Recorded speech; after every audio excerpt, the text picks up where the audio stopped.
지난 크리스마스 이브에 일어난 사건이죠. 대전 대덕구 오정동에서 한 상가 건물에서 갑자기 폭발 사고가 난 겁니다.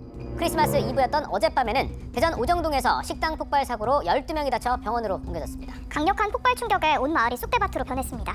이 폭발 여파로 주변에 있는 상가들도 큰 피해를 입었습니다. 창문도 깨지고 출입문도 당연히 깨지고 하다 보니까 이 휴업 중이던 음식점이 있었는데 이곳에서 누군가 폴리스 라인을 넘어서 70만 원 상당을 절도하는 사건이 벌어졌습니다.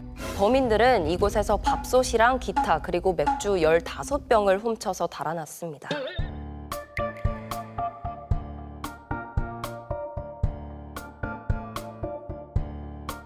업주분께 이제 얘기를 들었는데 사고 났을 당시에 바로 2m 앞에 계셨다고 해요. 그래서 트라우마 때문에 잠도 그렇죠. 이루지 못하는 상태였는데 절도까지 당했다고 하니까 정말 화가 나셨다고 하더라고요. 그때는 정말 욕밖에 안 나오더라고요.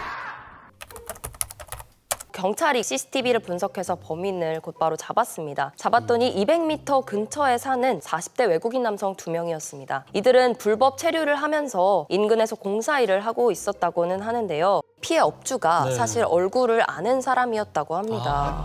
오가면서 이 외국인들을 보기도 했고 일을 구한다고 해서 도와준 적도 있다고 합니다. 또 음식점에 와서 밥을 먹기도 했다는데 이렇게 폭발 사고가 난 현장에서 도둑질을 했다는 생각에 참 저는 염치 없는 일이라는 생각이 들었고요. 또 와중에 이 업주는 선처를 해달라고 얘기를 했다고 합니다. 결국 이 불법 체류 상태였던 이들은 건조물 침입이랑 특수절도 혐의로 검거돼서 출입국 사무소에 신병이 인계된 상태고요. 이들은 경찰 조사 당시 죄가 되는지 몰랐고 밥을 해먹기 위해서 밥솥을 훔쳤다 이런 취지로 진술한 것으로 알려졌습니다.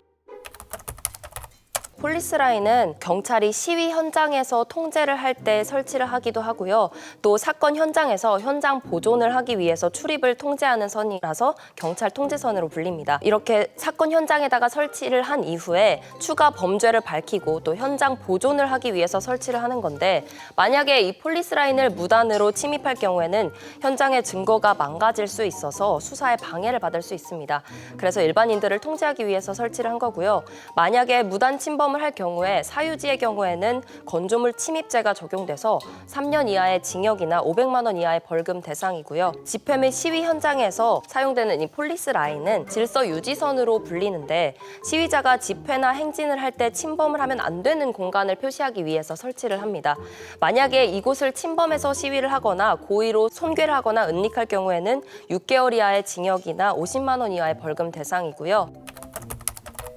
사실 폴리스 라인이 쳐진 곳들이 있는데 라인만 쳐져 있고 이곳을 관리하는 인원, 통제하는 인원이 없다 보니까 무단 침입을 하는 사례들이 종종 있다고 합니다. 경찰은 이 폴리스 라인 주변을 순찰팀을 강화해서 배치한 다음에 순찰을 강화하고 더욱 강력하게 대응할 방침이라고 밝혔는데요. 특히 이번 사안에 대해서 굉장히 심각하게 여겨서 앞으로 폴리스 라인이 쳐진 곳에 무단으로 침입하지 말아달라고 강력하게 당부를 했습니다.